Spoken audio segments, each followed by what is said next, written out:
پھر وہ ایسا دروازہ کھلا کہ ہر حکمران نے آنے والے نے کسی نے سود جو ہے قرض ادا نہیں کیا واپس، ہر ایک نے لیا ہے، ہر ایک نے لیا ہے اور ہر ایک نے لیا ہے، لیتے لیتے لیتے لیتے آپ اندازہ لگائیں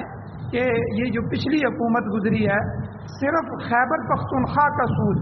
ایک صوبے کا سود، جب یہ عمران خان کی حکومت آئی تھی تو یہ 80 ارب روپے تھا، 80 ارب سودی قرضے،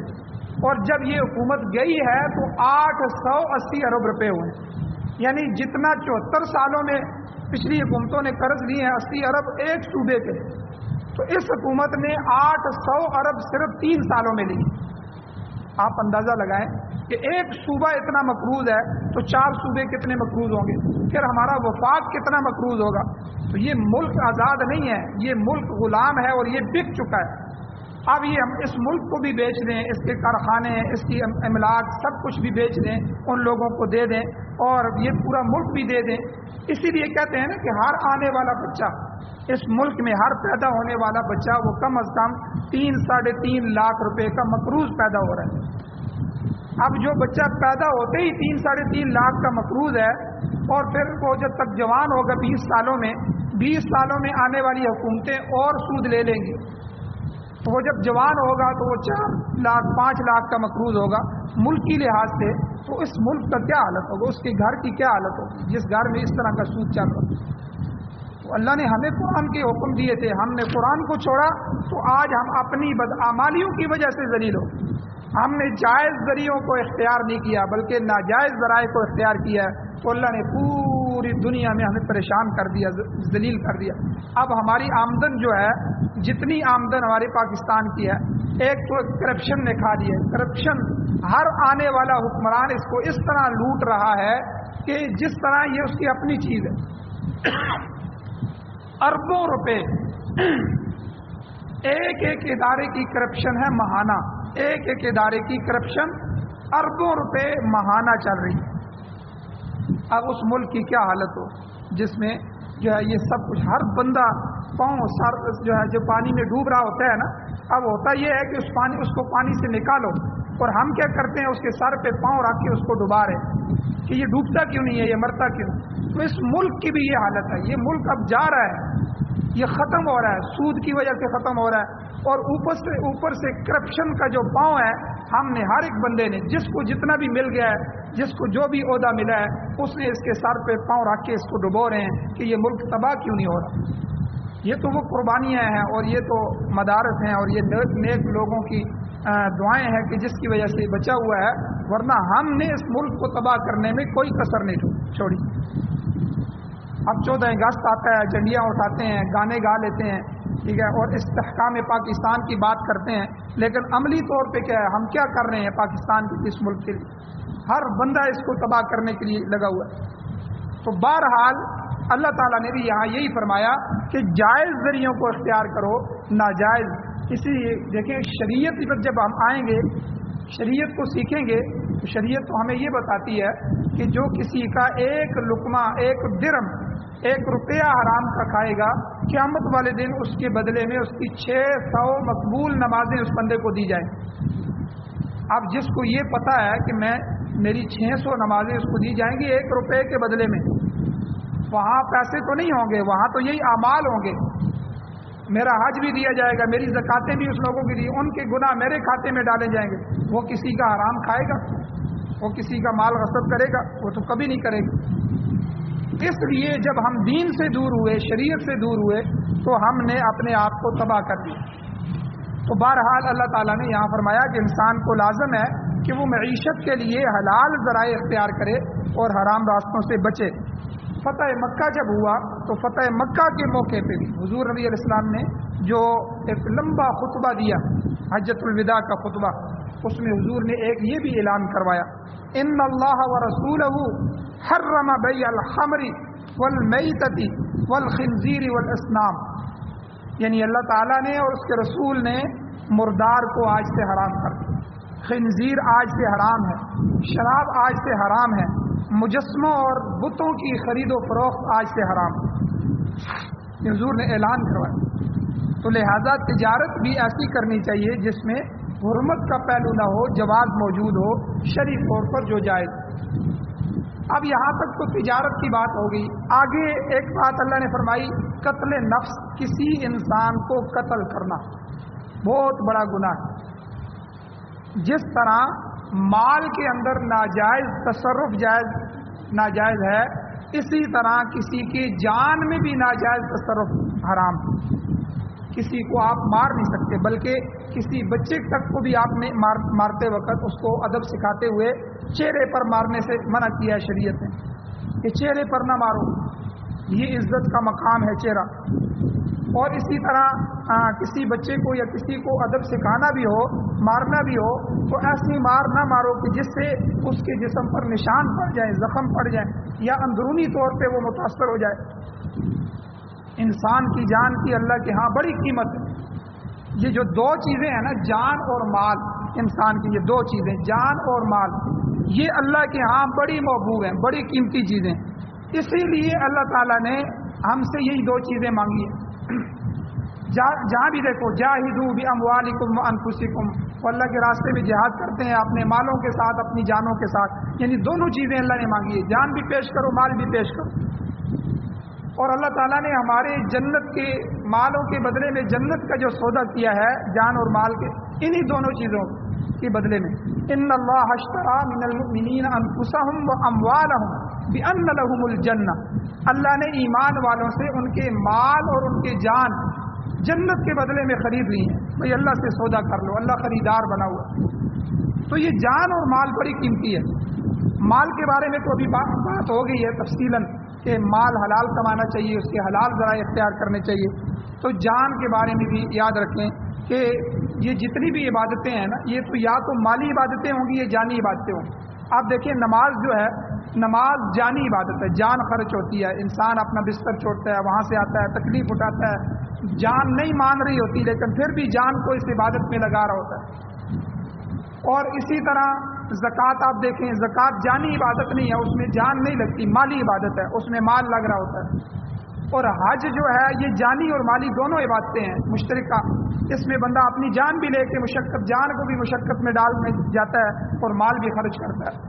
تو یہ جتنی بھی عبادتیں ہیں، جو بھی اللہ نے عبادتوں کے ذریعے سے ہم سے مانگا ہے، وہ بھی سب کچھ ان دونوں چیزوں کو اللہ نے مانگا ہے، جان اور مال۔ اس لیے اللہ تعالیٰ نے آگے فرمایا وَلَا تَقْتُلُوا أَنفُسَكُمْ، اپنی جانوں کو قتل مت کرو، یعنی ایک دوسرے کے قتل کے در پہ مت ہو جاؤ۔ یاد رکھیں کسی انسان کا قتل کرنا یہ حرام ہے اور کبیرہ گناہوں میں سے، بڑے کبیرہ گناہوں میں سے۔ اور پھر اللہ نے فرمایا وَلَا تَقْتُلُوا، یہ بھی تو اللہ کہہ سکتے تھے وَلَا تَقْتُلُوا، قتل مت کرو، لیکن انفسکم کہا، وَلَا تَقْتُلُوا انفسکم، کہ اپنے جانوں کو جو ہے تلف نہ کرو۔ اس میں علماء نے لکھا ہے دونوں پہلو آ جاتے ہیں کہ اپنے آپ کو بھی ہلاک نہ کرو، یعنی خودکشی بھی حرام ہے، اور اسی طرح کسی دوسرے کو بھی قتل نہ کرو، یہ دونوں قتل آ جاتے ہیں کہ کسی اور کی جان لینا بھی شریعت نے حرام کیا ہے، اپنی جان لینا بھی شریعت نے حرام کیا ہے۔ اسی لیے آپ دیکھیں خودکشی جو ہے، اس کے بارے میں حضور علیہ السلام نے کیا فرمایا؟ حضور نے فرمایا، حدیث میں آتا ہے کہ جو شخص جس آلے کے ذریعے خودکشی کرے گا، اسی آلے کے ذریعے اسے جہنم میں سزا دی جائے گی۔ اگر کسی نے اپنے آپ کو چھریاں ماری ہیں، یا کسی تیز دھارے آلے سے گلا کاٹ دیا ہے، یا اپنے آپ کو آگ لگا لی ہے، یا کسی نے پسٹل رکھ کے اپنے آپ کو گولی ماری ہے، جس ذریعے سے بھی اس نے اپنے آپ کو ہلاک کیا ہے، تو دوزخ میں اسی طرح ہلاک ہوتا رہے گا قیامت تک۔ اگر زہر کھایا ہے تو وہی زہر اس کو کھانے کو ملتا رہے گا۔ اگر کسی اونچی جگہ سے، مینار سے یا اونچی بلڈنگ سے اس نے دیوار سے چھلانگ لگا کر اپنے آپ کو ہلاک کیا ہے، خودکشی کا مرتکب ہوا ہے، تو دوزخ میں سے بھی اسے اونچی جگہ سے گرایا جاتا رہے گا۔ یعنی وہاں پر بھی جو جزا ہے وہ جن سے عمل سے ملے گی، جن سے عمل، جو عمل کرے گا اسی عمل کی جن سے اس کو سزا دی جائے گی۔ تو یہ کیوں فرمایا حدیث میں؟ مقصد یہ ہے کہ پتہ چل جائے یہ خودکشی حرام ہے، یہ جسم ہمارا اپنا نہیں ہے، ہم اپنی مرضی سے اپنی آنکھ کو، اپنے جسم کو استعمال نہیں کر سکتے یا کسی کو ہدیہ نہیں کر سکتے۔ بعض لوگ کہتے ہیں کہ میرے مرنے کے بعد میری آنکھیں ڈونیٹ کر دو، میرے دل کو کسی کو دے دینا، کسی کے کام آ جائے گا۔ بھائی یہ کسی کو بندہ وہی دیتا ہے جس کا مالک ہو. آپ یہ کہہ سکتے ہیں کہ میری گاڑی فلاں کو دے دینا، میرا گھر فلاں کو دینا، اس کے آپ مالک ہیں. آپ جسم کے بارے میں فیصلہ نہیں کر سکتے. جسم کے جو اعضاء ہیں یہ ہمارے پاس اللہ کی امانت ہے، ہم اس میں تصرف نہیں کر سکتے جسم میں. اس لیے خودکشی حرام ہے اپنے آپ کو، بلکہ خودکشی تو بہت بعد کی بات ہے. جسم میں تھوڑا سا بھی خرد برد کرنا حرام ہے. یہ جو جسم میں ہم ٹیٹو بناتے ہیں، جسم کو کریدتے ہیں، جسم میں نشان بنا لیتے ہیں، یہ ساری چیزیں حرام ہیں شریعت میں. یعنی اس جسم میں جو اللہ نے کہا ہے، یہاں تک کہ داڑھی کٹوانا بھی، یہ داڑھی اللہ نے جسم میں رکھی ہے. فَلَيُغَيِّرَنَّ خَلْقَ اللَّهِ، اللہ کی تخلیق میں تغیر کرتے ہیں. یہ ایک اللہ نے قرآن پاک میں گناہ شمار کیا ہے. تو اس لیے اللہ کی تخلیق میں، اللہ کی بنائی ہوئی چیز میں تغیر کرنا، تبدل کرنا یہ حرام ہے، یہ جائز. اور جان کو قتل کرنا، اپنی جان لینا یا کسی کو قتل کرنا، بلکہ آپ اندازہ لگائیں صدر ایوب کے زمانے کی میں آپ کو رپورٹ پیش کر رہا ہوں. اس زمانے میں یہ 80 کی دہائی میں یا 70 کی دہائی میں جو رپورٹ اسمبلی میں پیش کی گئی تھی، اس کے مطابق ایک صوبے میں 3 سال کے عرصے میں 16,000 قتل ہوئے اس زمانے میں. یہ وہ زمانہ تھا، آپ اندازہ لگائیں پرانے زمانے میں ایک دوسرے کا احترام ہوتا تھا، رشتوں کا جوڑ تھا، اور رشتوں کی اہمیت کی وجہ سے کوئی قتل کا سوچ بھی نہیں سکتا تھا. یعنی قتل پورے علاقے میں کبھی 2 سالوں میں، 4 سالوں میں، 10 سالوں میں ایک قتل ہوتا تھا تو لوگ آسمان کو دیکھتے تھے کہیں آندھی نہ آ جائے. یعنی قتل ہوتے ہی نہیں تھے. اس زمانے کی رپورٹ آپ دیکھیں کہ 3 سالوں میں 16,000 قتل ہوئے، رپورٹ پیش ہوئی. ایک ضلع میں ایک سال میں 1,000، ایک ضلع میں 1,000 قتل ہوئے. تو اب یہ رپورٹ کہاں تک جا رہی ہے؟ اب سالانہ جو ہے وہ ہزاروں اور لاکھوں قتل ہو رہے ہیں. تو یہ انسان ایک دوسرے کی جان کا دشمن بن گئے. ابن ماجہ شریف کی روایت میں آتا ہے، حدیث میں آتا ہے، حضور نے فرمایا زوال الدنیا اہون علی اللہ من قتل رجل مسلم، کہ اللہ تعالیٰ نے فرمایا کہ اللہ کے نزدیک ایک مسلمان کا قتل پوری دنیا کے زوال سے زیادہ بھاری ہے. یعنی پوری دنیا تباہ ہو جائے اس کی اللہ کو فکر نہیں ہے، لیکن ایک آدمی کی جان یہ اس کی سے زیادہ بھاری. بلکہ ایک روایت میں تو یہ بھی آتا ہے کہ جو انسان کی، مسلمان کی اہلیت اور عزت ہے اس کو داغدار کرنا، کسی مسلمان کی بے تکریمی، بے عزتی کرنا، یہ کعبے کو گرانے سے زیادہ خطرناک ہے اللہ کے نزدیک. آپ دیکھیں کہ مسلمان کی عزت کی کتنی قیمت ہے. اس لیے کسی مسلمان کا مذاق اڑانا بھی منع کیا ہے. کسی کا مذاق نہ اڑاؤ. اس کو شکل اللہ نے دی ہے، قد کا اگر کم ہے تو قد بھی اللہ نے دی ہے، رنگ اللہ نے دی ہے، اس کی ساری تخلیق اللہ نے کی ہے. اس کو کسی چیز کا تانا نہ دو. اللہ آپ کو بھی کر سکتے ہیں. اللہ ہمیں بیمار کر دیں، ہم لولے لنگڑے ہو جائیں، فالج آ جائے، ہمارا جسم ختم ہو جائے، ہارٹ اٹیک ہو جائے، چرپائی پہ پڑ جائے. کتنے خوبصورت جسم ہیں ایک لمحے میں دیکھتے ہوئے ختم ہو رہے ہیں. تو اس لیے جو ہے اللہ کی تخلیق پہ انگلی اٹھانا ہے، کسی کو تانا دینا، کسی مسلمان کو تانا نہ دیا جائے، کسی کی بے تکریمی نہیں کی جائے، کسی کے عیوب کو اچھالا نہ جائے، کسی کی عزت کو اچھالا نہ جائے. بلکہ اس کی فضیلت اللہ کے نبی نے بیان فرمائی. جو آدمی دنیا میں کسی کی گناہ پر پردہ ڈالتا ہے، پردہ پوشی کرتا ہے، کل قیامت کے دن جب ساری دنیا ہوگی، سارے نبی ہوں گے، ساری مخلوقات ہوگی، جب اسے ضرورت پڑے گی کہ میرے گناہوں پر پردہ ڈالا جائے، اللہ اس وقت اس آدمی کے گناہوں پر پردہ ڈالے. آج جو دنیا میں پردہ پوشی کرتا ہے، اللہ قیامت کے دن اس کے گناہوں کے لیے پردہ پوشی فرمائے. یعنی یہ مسلمان کی عزت ہے. اور پھر مسلمان کو قتل کر دینا، اس کی جان لے لینا، یہ تو بہت بڑا گناہ ہے. کہ آسمان اور زمین گر جائیں اس سے بھی زیادہ بڑا گناہ ہے. تو آج دنیا میں آپ دیکھیں معمولی باتوں پہ قتل ہو رہے ہیں، روزمرہ کے معمول بن گئے. اور اسی طرح خودکشیوں کے واقعات آپ دیکھیں، تھوڑی سی بات پہ جو ہے، اور بچیوں کی شادی نہیں ہو پا رہی، والد جو ہے وہ پیسے جمع نہیں کر پا رہا، بچیوں کے یہ جو ہے کھانے کو کچھ نہیں ہے، خاندانوں کے خاندان پہلے اپنی اولادوں کو قتل کر رہا ہے، پھر خودکشی کر رہا ہے. روزانہ ہم اخباروں میں پڑھتے ہیں. بلکہ میں نے انڈیا کی ایک رپورٹ پڑھی. انڈیا میں کہ انہوں نے کہا کہ جس وقت میٹرک کا رزلٹ آتا ہے، میٹرک کا 10ویں کے بچوں کا رزلٹ آتا ہے، اس وقت جو بمبئی ہے بڑا شہر ہے انڈیا کا، تو اس کے سمندر پر فوج اور پولیس لگا دی جاتی ہے، کیونکہ بچے اتنے پریشر میں آتے ہیں کہ وہ آ کے خودکشیاں کرتے ہیں سمندر میں چھلانگے لگا۔ آپ دیکھیں کہ دنیا کس طرف جا رہی ہے، ایک دوسرے کا قتل ہو رہا ہے اور خودکشیاں بھی جو ہے عروج پر ہیں۔ تو اس لیے اللہ تعالیٰ نے فرمایا ایک دوسرے کا ناحق قتل نہ کرو۔ ہاں اللہ تمہارے ساتھ بڑا مہربان ہے، ان اللہ کان بکم رحیمہ، اللہ تعالیٰ نے تمہیں جان اور مال کی حفاظت کے قوانین بتلا دیے ہیں، ان پر عمل کرنے سے تمہارا اپنا ہی فائدہ ہے۔ اللہ نے ان تمام امور سے تمہیں آگاہ کر دیا ہے اور آپ تمہارا کام ہے کہ تمہیں ان پر عمل کرنا چاہیے، تمہاری دین دنیا برزخ اور آخرت کے لیے یہ مفید۔ اور آخری جملہ اللہ نے فرمایا کہ اگر تم یہ ناجائز کام کرو گے، تجارت میں غلط ذرائع اختیار کرو گے اور کسی کی جان لو گے یا اپنی جان لو گے، یہ کام کرو گے، دیکھو اللہ نے تمہیں بتا دیا، اللہ بڑا مہربان، لیکن اس کے باوجود تم دین پر نہیں آؤ گے، ان کاموں کو ہی کرو گے۔ ومن یفعل ذلک، جو یہ بندہ کام کرے گا، عدواناً کا معنی ہوتا ہے ہٹ درمی کرتے ہوئے، بھائی میں نے کرنا ہی کرنا ہے، تم کون ہوتے ہو، یہ میری اپنی چیز ہے، بندے ہٹ درمی میں آ جاتے ہیں، عدواناً تعدی کرتے ہوئے، وہ ظلماً زیادتی کرتے ہوئے۔ تو اللہ تعالیٰ نے فرمایا فسوف نصلیہ نارا، پھر ان قریب ہم اس کو جہنم میں ڈالیں۔ جو آدمی یہ کام کریں گے، اگر دنیا میں کسی وجہ سے سزا سے بچ بھی گیا تو قیامت کے لیے ہم اس کو ہمیشہ کے لیے جہنم کا ایندھن بنائیں گے۔ وَكَانَ ذَلِكَ عَلَى اللَّهِ يَسِيرًا، دوزخ میں سزا دینا یہ اللہ کے لیے آسان ہے۔ یہ نہیں سمجھنا چاہیے کہ ہم تو مسلمان ہیں اور سزا سے بچ جائیں گے، بلکہ جرم کی سزا ضرور ملے گی، بلکہ اگر کسی شخص سے غلطی سے بھی قتل ہو جائے، جان بوجھ کے قتل کی سزا تو بہت زیادہ ہے، یہ اللہ نے بیان فرمائی، غلطی سے قتل ہو گیا، دور کوئی شکار کھڑا تھا، اس نے سمجھا یہ شکار ہے، اس نے گولی چلا دی،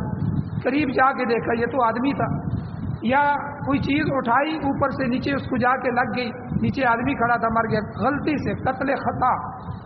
اس پر بھی شریعت نے دیت رکھی ہے، 100 اونٹ دیت دو کہ کیوں تم نے غلطی کی ہے انسانی جان لینے میں،